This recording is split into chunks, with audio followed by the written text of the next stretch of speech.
Sunshine State. This is Tampa Bay's Tan Talk. It's time for FLA Law, brought to you by the personal injury attorneys of Perenich, Caulfield, Avril Noyes. This hour will be informative, along with taking your questions and comments. Now, here are your hosts for today's show. Good evening. It is Tuesday evening at 5 o'clock, and so we, at the law firm of Perenich, Caulfield, Avril Noyes, are here on your radio and on your Facebook page, ready to answer any questions that you have during our live call-in radio show that we termed FLA Law on the Radio.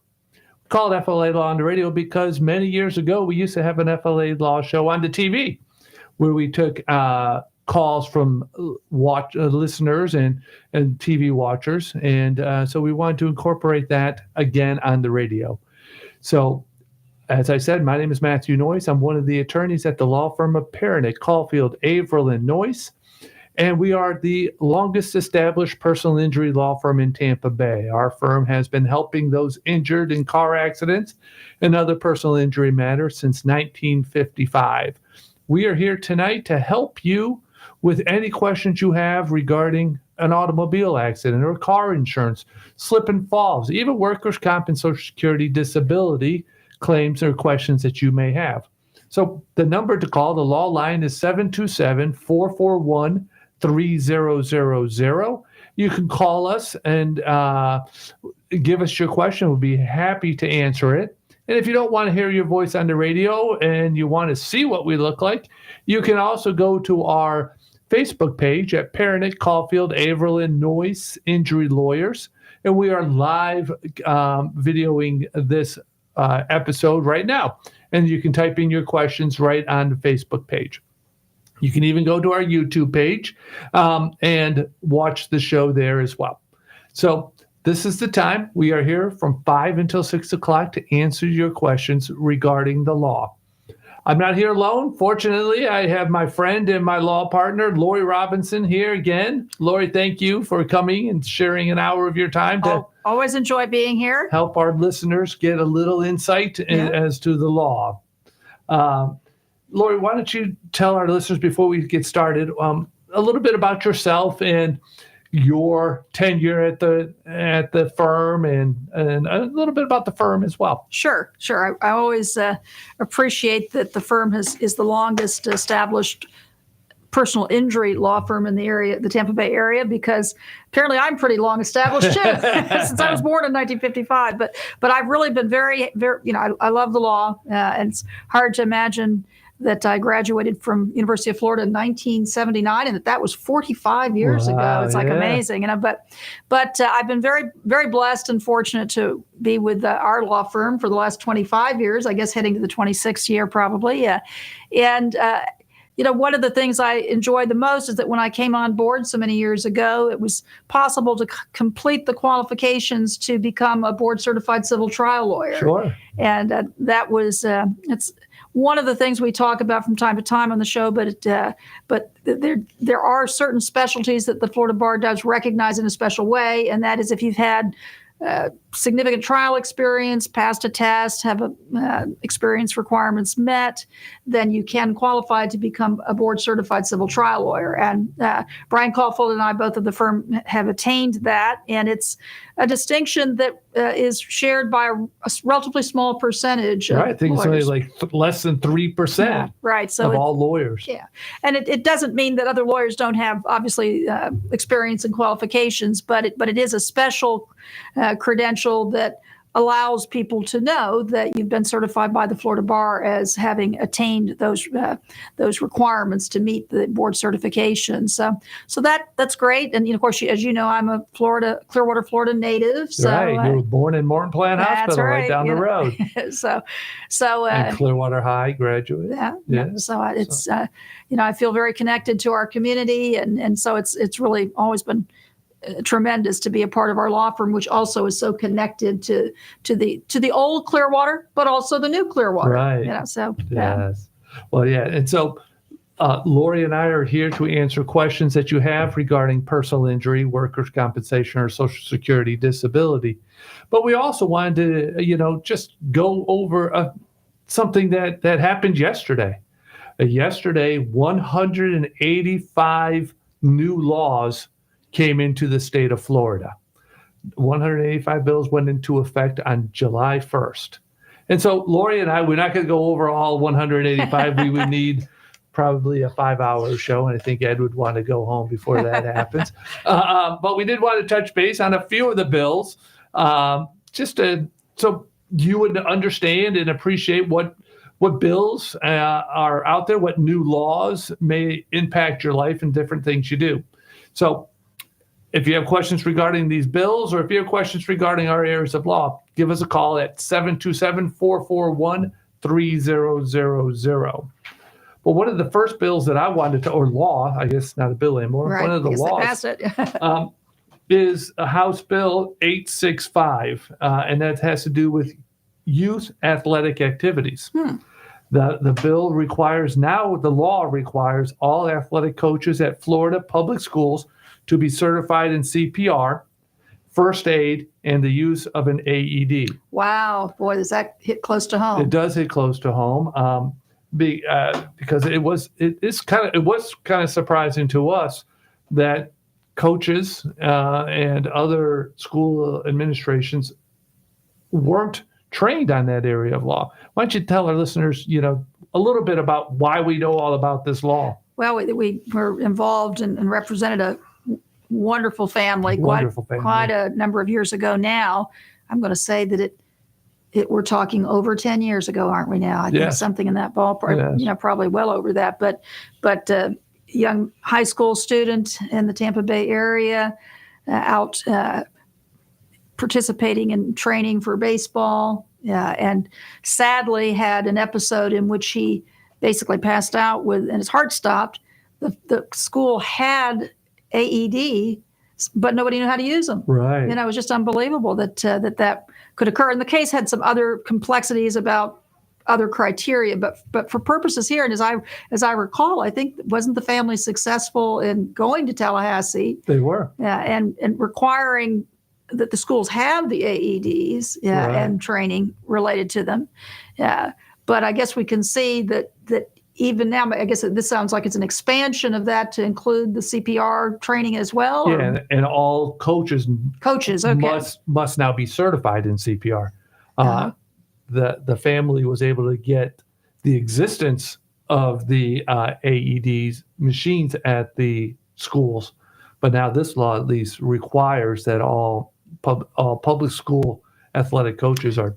So the coaches certified. themselves would be, okay, which would be, because these are the people that are right there in the ground. Right. And that was, it was just remarkable. So it's a very sad case. Whole family was Chicago Cubs fans. And and to lose a child. That they put up the boy's name on the big marquee at the Wrigley Field. Oh, wow. So right. It was a great family. It's a hard battle that we fought. We had to appeal it and yes. such too. Yeah, very, very complicated and tough case involving the death of that young man.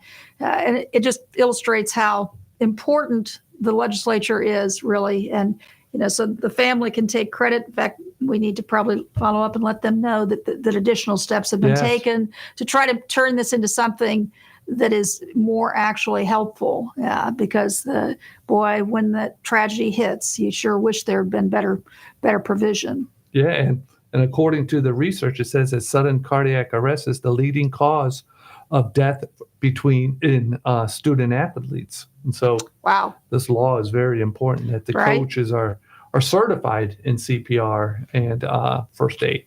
Yes. So I think that's a good law. That's a good law. Right. One of the 185 that is a good law. So, do you have another one over there? Well, this one's kind of, we got sovereign immunity. Sovereign immunity. That sounds kind of dry, but very important. Oh, yes. Now, we've talked about that quite a few times on our various shows, where when you sue a government entity, so say you get hit by somebody working for one of the county agencies or something during their work, there are limitations in what you can actually recover because the law does protect the sovereign, going all the way back to the concept of common law and the king. So because we are all as citizens, this is the theory behind it, I guess, as citizens, we're all basically paying the bill, so to speak. There are protections that limit and cap the amount of responsibility, financial responsibility that the sovereigns will have.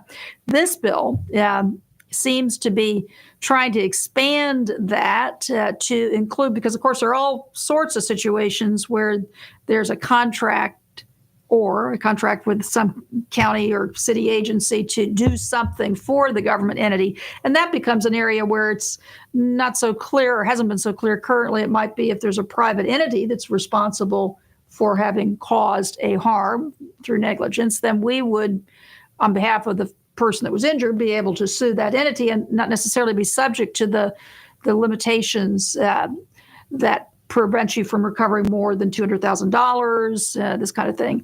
But it appears under this law, and we just have a little summary here, that this bill has expanded that sovereign immunity to professional firms and employees that are actually contracted with the Florida Department of Transportation, which is where a lot of this would come up. So it gives even more protection to other people. Right. So that's a little in the weeds and kind of complicated probably for us lawyers.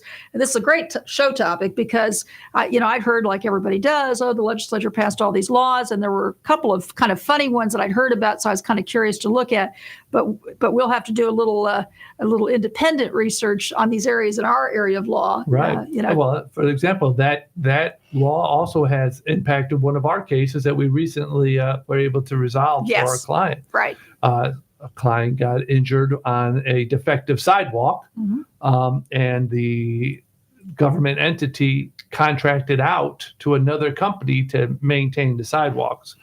And so now the new law says that other company is now protected like the government would be protected. Which is designed to reduce the financial responsibility, which means there's less protection for the injured party. That's right. So another law that I thought was a pretty good law that came into effect is the swimming lessons voucher.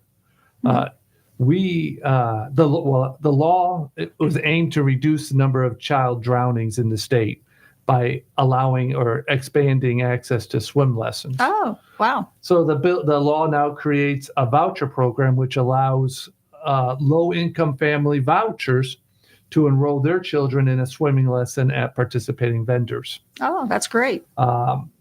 It applies to Florida families with children ages 4 and under, and who have an income that can be up to 200% of the national poverty level. Yeah, I think that's a wonderful thing. That there's to live in Florida, and I say this as a person, I didn't actually learn to swim until I was 50.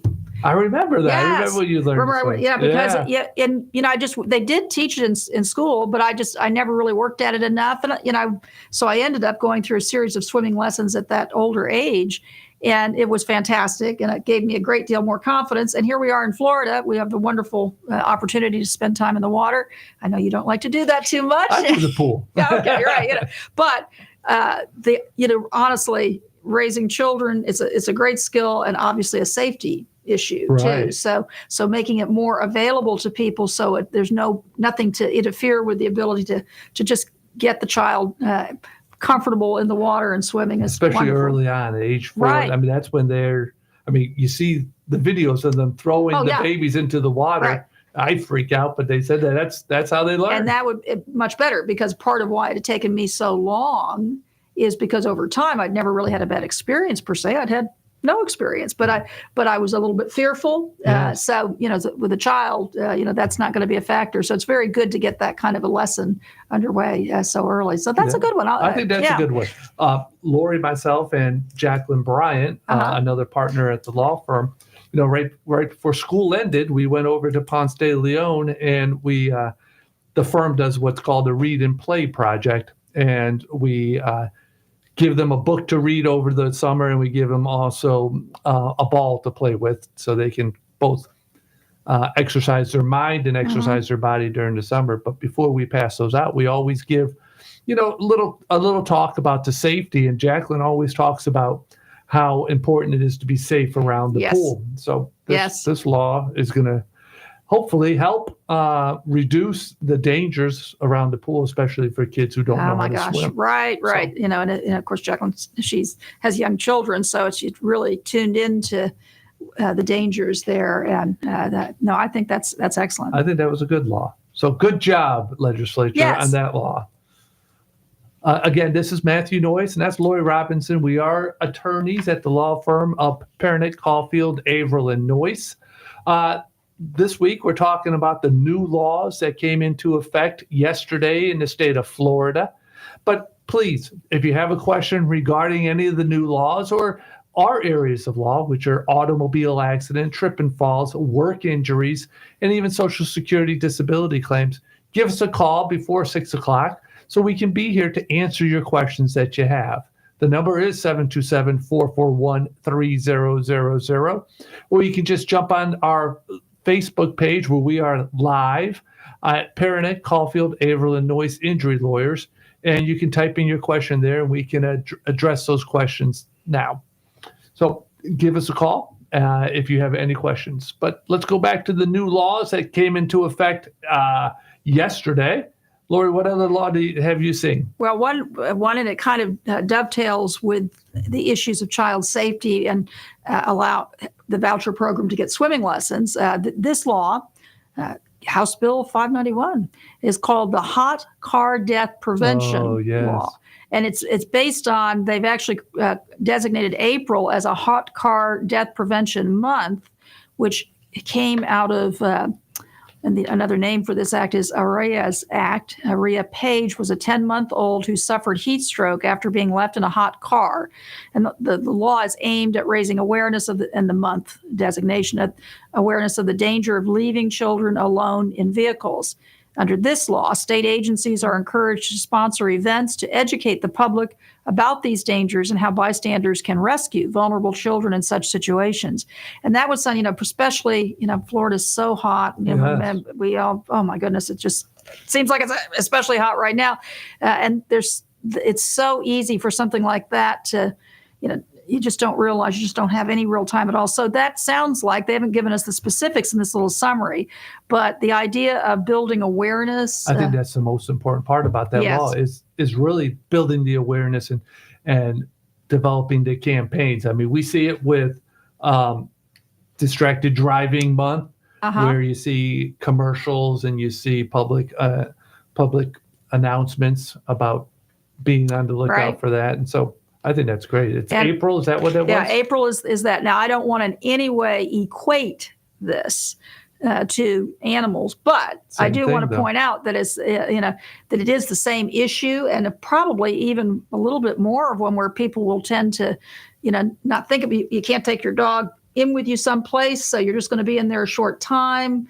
But with our heat, you really want to be very tuned in to the fact of safety for children, whether they're fur babies or human babies. I didn't get the chance to talk to you about this, but you have been proud of me because I went to the Rays game on Sunday. And we parked our car, my wife and I, and I saw this SUV come, and he was in his Rays jersey and everything, and he had this big dog in his back seat. And it was like, you can't leave the dog there, and he was ready to go to the race game. Oh my gosh! Wow. Well, it turns out it was dog in the park, and so the dogs were able to bark in the park. So they were able to bring the dog into the race. So, but I really am proud of you for your concern. Yeah, I was concerned about that dog. So yeah. So April is, every month we should be aware of the dangers of leaving children and pets in the car. But I'm glad that the state is recognizing April so we can.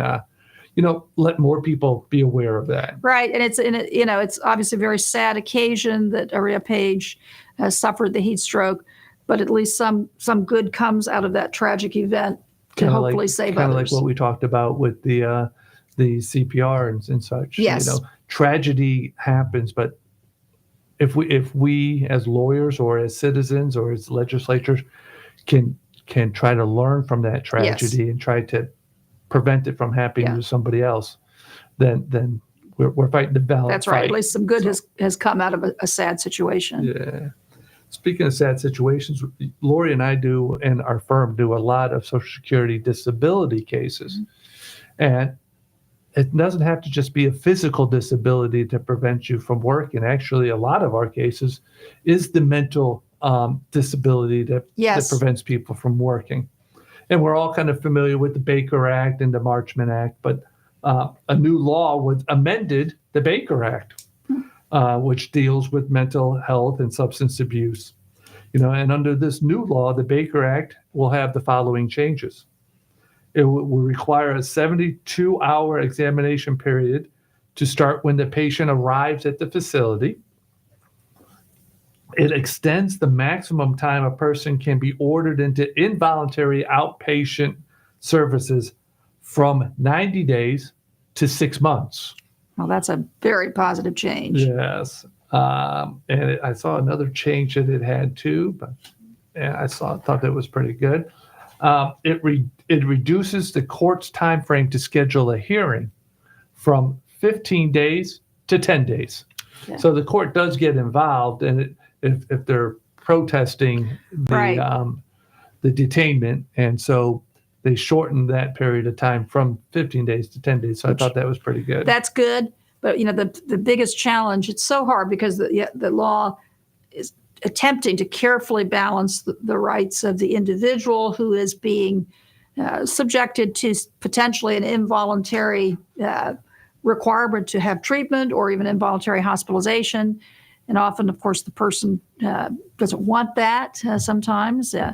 So you want to balance that against really getting the person the help that they need. And so while what we find often is that the resources are so limited for people, and the ability to kind of require the person to go forward through a process. So they just put a Band-Aid on it until. And this is not, even this is probably very, very little different than what we've been doing, but at least it does sound like, and when I say we, I mean the ubiquitous we, the government and the law.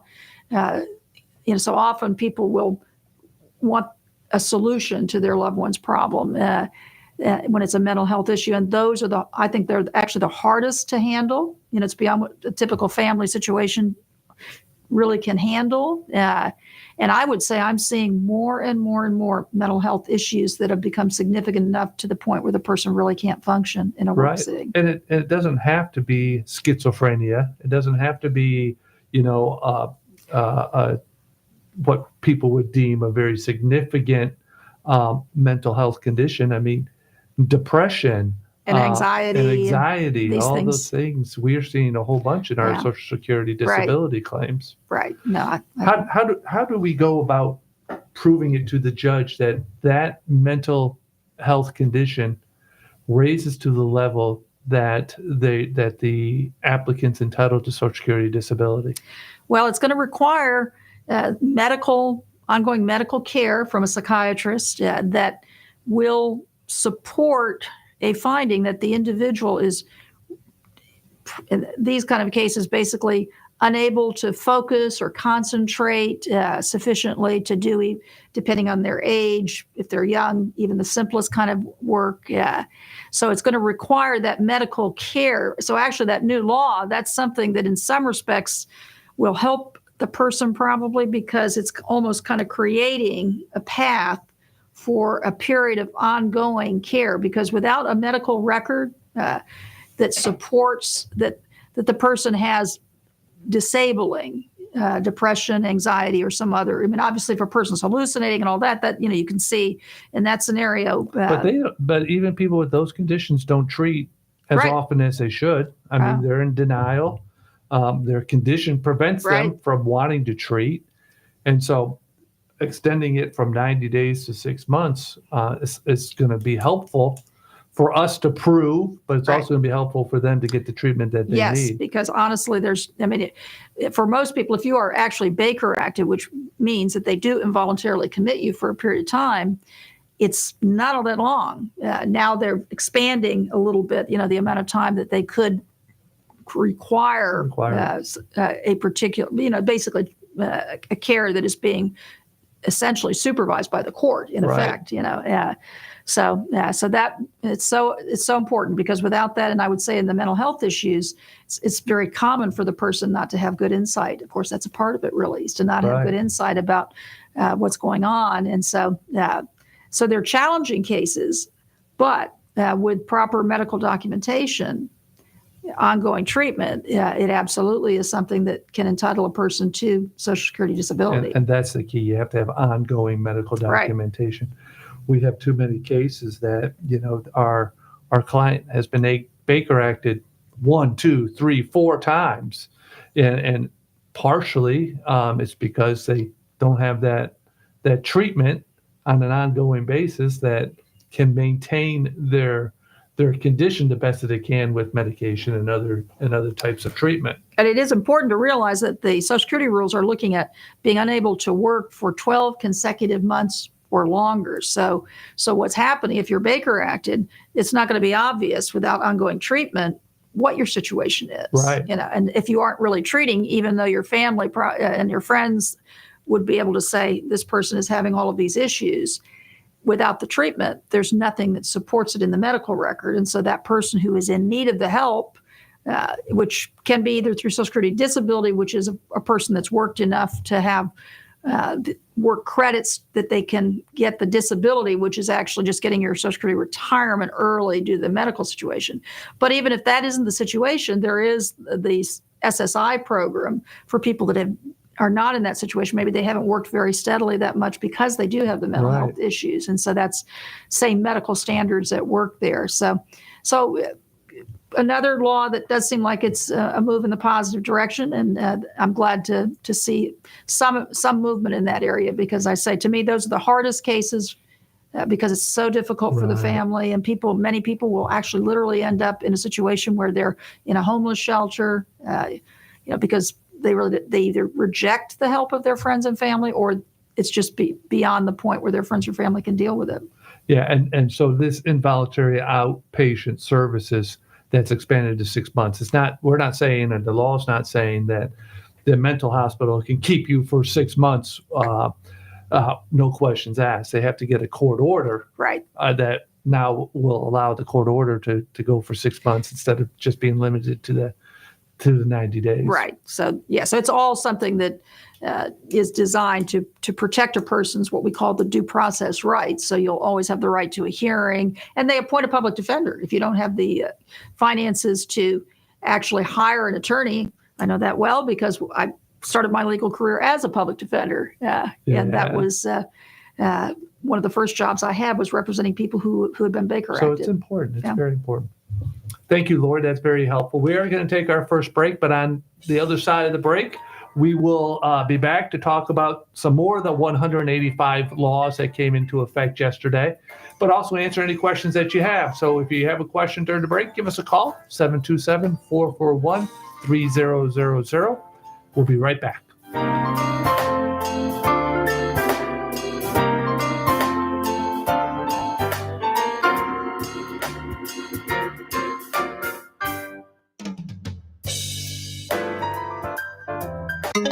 This is the Tan Talk Radio Network. In 1955, the law firm now known as Perenich, Caulfield, Avril, and Noyes made a decision. Instead of taking whatever cases came through their doors, they decided to focus specifically on personal injury. 64 years later, the law firm is one of Clearwater's longest-running personal injury firms. Available 24 hours a day with offices in Clearwater and throughout Tampa Bay, they're ready to put decades of experience to work for you if you or a loved one has been injured in a car accident or injured due to someone's negligence or recklessness. If you feel overwhelmed, uncertain, or unsure about your next steps after being involved in an accident, or after a loved one sustained serious injuries due to someone else's negligence, call Perenich, Caulfield, Avril, and Noyes at 727-796-8282 or online at usalaw.com. That's 727-796-8282 or online at usalaw.com. Non-attorney spokesman. This is the Tan Talk Radio Network.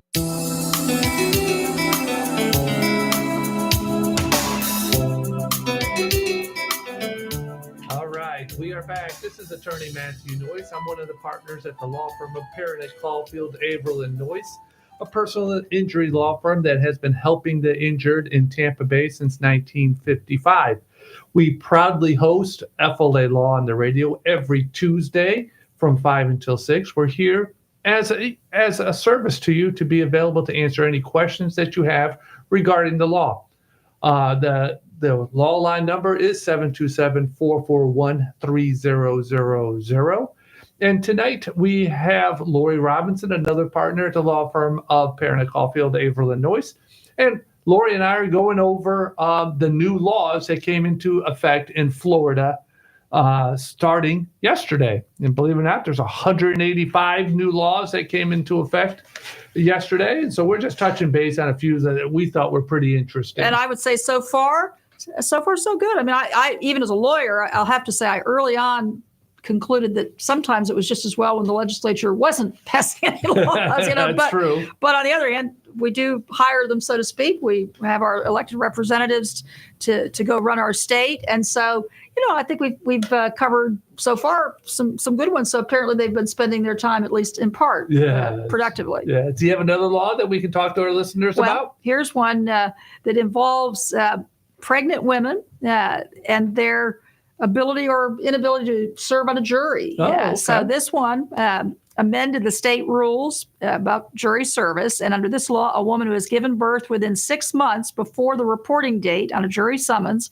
may be excused from service upon request. So I would say, as trial lawyers, really, people really don't want to serve on a jury a lot of times. Which is surprising, quite honestly. I mean, as a trial lawyer, it surprises me. And I always, I'll have friends that will ask me, maybe if they get a summons, how do I get off, Lori? And I always, particularly if it's somebody my friend, and I know they would be a good juror, I try to encourage them to realize that it is our civic responsibility. And it's also, as people are so critical of so many things in our legal system, and I'm in that group as well. But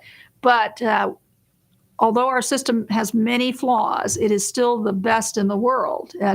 And we have a constitutional right to a trial in a civil case, 7th Amendment to the United States Constitution. And it's really something that's very valuable. So we always, but it is of course hard on people to be away from their work and that sort of thing. And certainly in this situation, you can appreciate that if you are pregnant or have just had your baby, and you're dealing with all that goes into taking care of a small child, then it does seem like it's reasonable that this should be one of the things that a person could cite and be excused from jury duty if they needed to. Now, it doesn't mean you have to be excused. If you are able to serve, then I still encourage you to serve.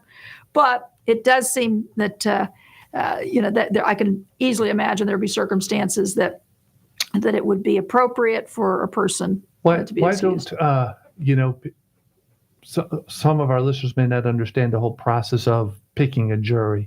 Sure. We've seen some big cases on the news. Why don't we explain a little bit about the process of picking a jury? Okay, so what would happen, obviously if you get summoned for jury duty, you're going to be part of a big group that goes down to the central jury room. And then for the lawyers that are trying cases, if we have a trial that Matt and I are trying, civil case, then what's going to happen, the court will bring up approximately, usually maybe 30 jurors. And in the beginning part of the process, on a civil jury, we have 6 people that we will be selecting. And really, it's probably better to say you're deselecting, because what's happening is that over a period of typically several hours, the lawyers for the plaintiff, which would be the injured party, and then the lawyers for the defense will have an opportunity to ask the jurors questions about their background and that sort of thing, and then some things about the case that might pose a problem for a particular person serving on the jury. So we might not feel it would be fair for someone that was an insurance adjuster to be sitting on our case, because that person, by virtue of their work, would have some bias. Sure. Likewise, a person that's gone through an injury might not be the best person to serve on a personal injury case because they might be biased either in favor of the plaintiff or perhaps if they didn't feel they were treated fairly, maybe it would be the other way. So that process of asking questions results in the lawyers being able to, in some situations, challenge jurors who clearly would not be able to be fair and impartial. But in many cases, you're simply looking to exercise what's called a peremptory challenge, which is we have a certain number, typically 3 challenges each side, to just exercise on a juror that we think probably wouldn't be the best juror for us. So that's the deselection. We don't have not a valid reason, I should say, not one of the reasons to have them not serve on the jury, but rather just because we have, kind of a gut feeling is really why we don't think that person's going to be. You're entitled to a jury of your peers. You're entitled to a fair and impartial jury. Some situations are so clear-cut that a juror will actually agree that they don't believe that they could be fair and impartial. I mean, could they set aside their personal experience and just decide the case on the law and the facts? And some people will have enough insight and honesty and candor to say, I just don't think I could. That is a cause challenge. There's a legal cause for that. Other situations are, you can look and know about a person's background, and the person may feel they could be fair, but in our assessment, we think, like say the example of the insurance adjuster in an automobile case, we have represented insurance adjusters. They are injured. So it's not that person, maybe they could be fair and impartial, but if the interviewing, the questions raise a doubt in our mind, then that's why it's called deselection. So we would have the right to challenge and deselect a certain small number of people, and so does the defense. Same thing, And the court does too sometimes. The court will do the challenges for cause. Right. They don't get preemptory challenges, but they do get the challenges for cause. And so a lot goes into before even the first witness or the first opening statement even goes into picking a jury. Oh, yes. And of course, it's often considered that that's, in effect, the trial. Obviously, it's not really, because you're going to have evidence and opening and closing remarks by the lawyers. But the truth is we're all subject to our experiences. And so depending on the people hearing the case, it certainly often is going to make a big difference on the ultimate result. Right. And we were talking, it is the best system in the world, the best legal system in the world. And we are approaching the 4th of July, Independence Day. Wow. And so I always think a little bit about 4th of July. I'm wearing my Team USA shirt right now. Uh-huh. And one thing I always like to remind people when there's, people not having as positive a view of America as I think they should. America the Beautiful lyrics, everybody knows the first verse where it says, "Oh, beautiful for spacious skies, for amber waves of grain." Mm-hmm. They seem to forget the second verse, and it's not sung enough, but it goes, "America, America, God mend thine every flaws, confirm thy soul in self-control, thy liberty in law." And so that part of that verse is just that's beautiful. I'm glad to be reminded of that myself. It's just so important because we can have differences. Absolutely. We can have flaws, right? But it's still America, and it's still the best country in the world, and liberty and law. I think that's one reason why I'm so proud to be a lawyer is because we get to try to promote law, civil order. And try to just make our country the best that it can be by enforcing the law. I just, honestly, it's like, the older I get and having practiced law for so many years, we don't take stock enough that no one is perfect. Right. No country is perfect. That no human is perfect. Right.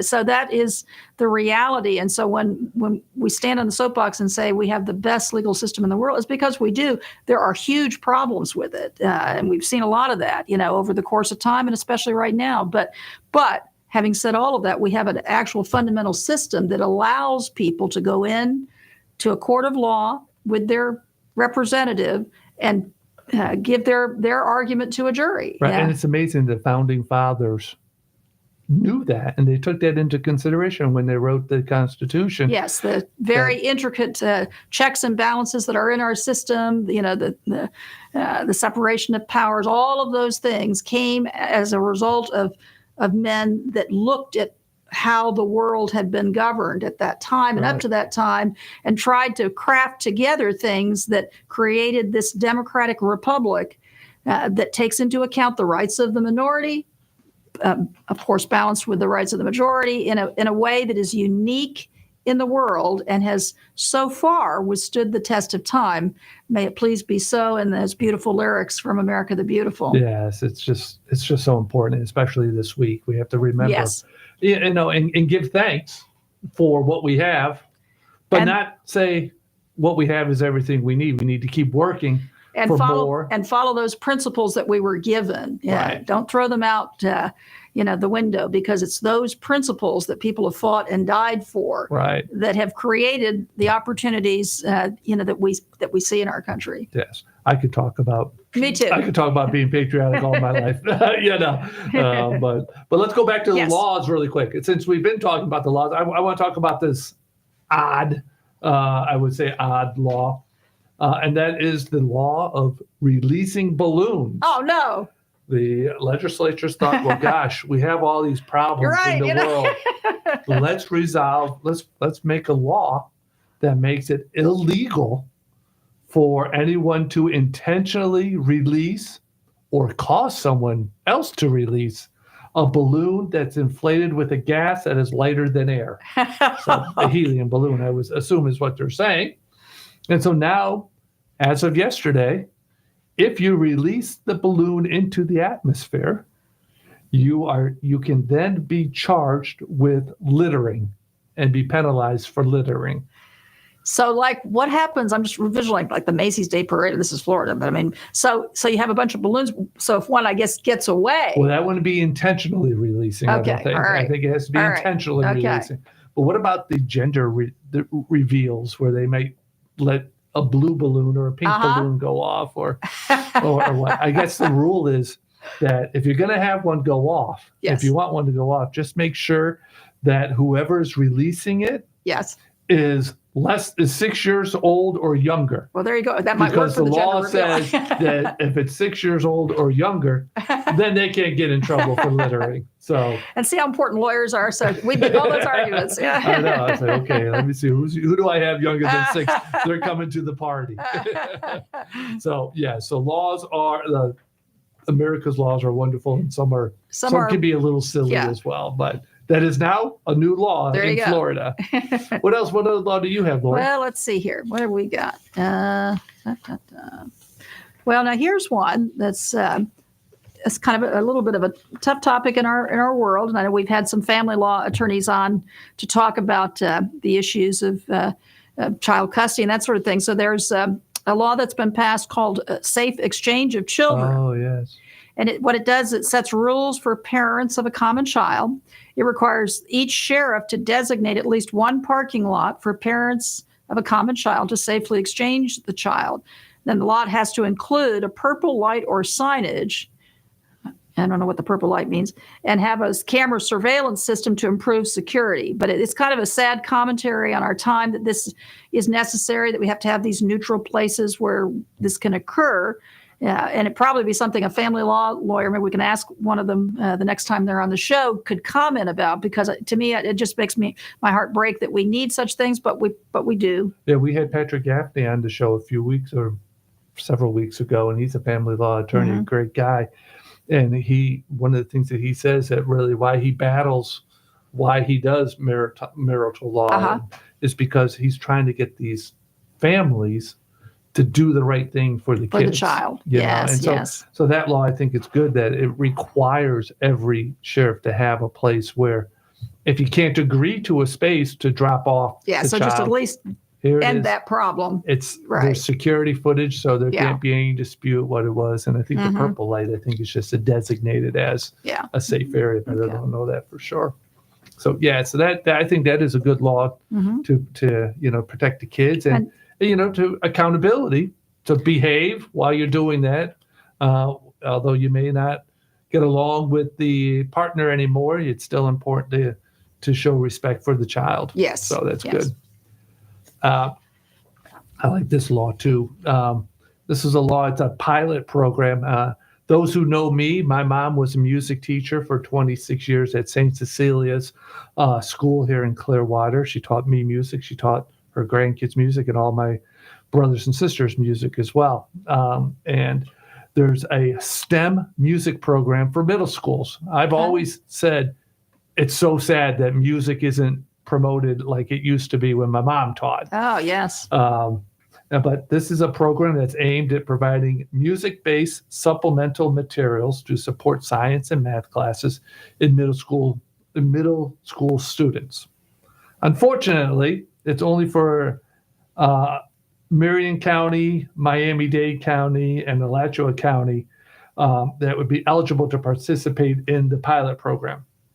And what they're doing is they're providing, resources to incorporate music into the STEM program. I think it's so important. Music is missed out on. I can't even believe how they've changed all this. I mean, when I was in elementary school, I learned I wasn't very good at clarinet, but they actually had music as a part of the elementary program. Right. And so for that to have gone by the wayside, we're going to hope that program actually works very well, and maybe it's something that it will show the benefit to students. Right. I mean, it's a whole different part of your brain that music that uses, and so it just helps. It could enhance the math science part of the brain. Right, and many other aspects of the brain. Yes, and the heart. I mean, my mom used to teach us Beethoven and Mozart and Handel. I wish I could tell you. I wish I listened more. But I mean, my son who's 18. He won't know who Handel is, or he won't know who Mozart was. Oh, my goodness. That's a shame. He thinks Beethoven's a dog. Well. and so I think that's a good start. It's a good start. Get music back into the schools. And chances are that's probably been spearheaded by a person or group that feels just like what we're talking about, and at least they found a way to get something started to see if they can get that to be more a part of the school curriculum. Yeah, and it looks like it's been evaluated and maybe kickstarted by the College of Education at the University of Florida. Okay, well that would make sense with that area too. Yeah, which that'll be. Well, I'll find out because my brother's stepson is actually moving to Williston, which is in that general area, and he's going to start in the high school there. For this year, he's finishing up. He's been teaching in Pinellas for many years now in high school, but he's moving up there, and so I'll ask him about that because you're in that University of Florida area, so it would seem like there could be some influences that my dad and his wife used to live in Old Town, and so Williston was close by. Oh, yeah? So I'm surprised they have a high school there. Yeah, my dad passed away 20 years ago, so I haven't been up in that area for about 20 years. Probably grown a bit, although I'm sure it's still pretty small, and it'll be a big change for Carter. But good. Yeah. Good job. I hope he succeeds. I hope the music program succeeds and spreads to the whole state, not just those counties. I hope so too. Yes. What other law do you have over there? All right. Lauren? Well, it looks like perfect timing because as we kind of close in, I heard about this one on the, on the TV or whatever, taking of bears. Oh, yes. And so House Bill 87 creates a Self-Defense Act, which allows people to use lethal force against a bear under certain conditions. Those conditions are as follows. The person reasonably believed it was necessary to avoid the imminent threat of death or serious harm to themselves, someone else, or a pet. The person did not lure the bear with materials like food for illegal reasons, such as training dogs to hunt. Yeah, that would be terrible. The person didn't purposely or recklessly place himself or herself or a pet in a situation where lethal force was necessary. And the person notified FWC, which I'm not sure if that's got to be the Florida Wildlife something or other, within 24 hours after using lethal force against a bear. So I like at least the way this is described. It seems like, an issue where we do want, a lot of times there are situations where people have caused the issue with the animal, and that's irresponsible. Right. It really is. And it could be the smallest things. It could be, yes, you're feeding them and you're leaving it out, but it could also mean you left your garbage uncovered. Yes. That attracted the bear over. So certainly we have to be very aware of those things. But much as I love bears, I certainly do think that if you're in a situation that you didn't and frankly, I mean, you should be able to defend yourself. Right. Now, I don't want to be in that I heard situation. you said they had to defend the pet too. I heard That's exactly your right. voice got a little louder when you said you get to defend the pet too. I think Ed has some input on there. Who gets to represent the bear? Hey, right. Smokey. Bears have rights too. That's it, right. that's right. That's right. That's next year's laws. All right. Well, there's a law that we see a lot. Unfortunately, we represent a lot of people that get involved in car accidents, and too many of them are involved in car accidents caused by people that have no insurance. True. Or people that don't have a valid driver's license. Mm-hmm. Typically, if you don't have a valid driver's license, it means you don't have any insurance either. Right. But the law has now amended the state statutes regarding the penalty for those who are caught driving without a valid driver's license. Now, if you're caught for the first time, it's a second-degree misdemeanor. The second conviction is a first-degree misdemeanor. And the third or subsequent conviction is a first-degree misdemeanor and must serve 10 days in jail. So we have way too many unsafe drivers out there. So any way we can curb the amount of people driving without a license, and I wish there was a law that had to do with mandatory bodily injury liability coverage, but this law, I think, will hopefully reduce the numbers of. Yeah, we'll see. I mean, as I shared, I started as a public defender many, many moons ago in West Palm, actually, but I kind of kept track with friends. And one of the things that happens, it's a bad problem. So but there are a lot of reasons why people get into these situations. So I'm just glad to keep it a misdemeanor, because I think and it may be driving a suspended license, which would be the same thing, but they have a felony version of that, which is more, and it's not that, you have the concept of a scofflaw or somebody who just seems to be ignoring the law, but a lot of times I'm not defending it, but there are situations that occur. But you definitely do not, I mean, it's a privilege to drive. Right. And you have to meet the criteria, among which is, you have to have the minimum insurance, which, as we talk about all the time, is not really enough. It's not even a property damage liability. It's just for property damage on a vehicle of $10,000, but. Well, that allows me to say what I say. I think I said that on the first week, and now I think this is probably our 60th week of doing the show. And I said every week we're going to talk about the importance of uninsured motorist coverage. And that's the reason why we need uninsured motorist coverage on our own policy. Right. Because the law does not require other drivers to have bodily injury liability coverage. I'm hoping next year, when you and I are sitting here, we're going to talk about the mandatory bodily injury liability coverage. But until we do, right, it's very important that you protect your family and yourself by buying uninsured or underinsured motorist coverage on your policy. Because if, God forbid, you're in a significant accident, the odds are quite high that there will not be adequate insurance on the part of the person who causes it. Right. Yeah, and so, Lori, we're wrapping up this episode. Mm-hmm. Again, it's the 4th of July week, and so I do want to tell all our listeners to be safe. Yes. Enjoy the 4th of July. Celebrate America. I will be back next week on Tuesday at 5 o'clock with a special guest to talk about other areas of law. But in the meantime, all our listeners, please drive safely and watch out for those who don't. Take care and happy 4th of July.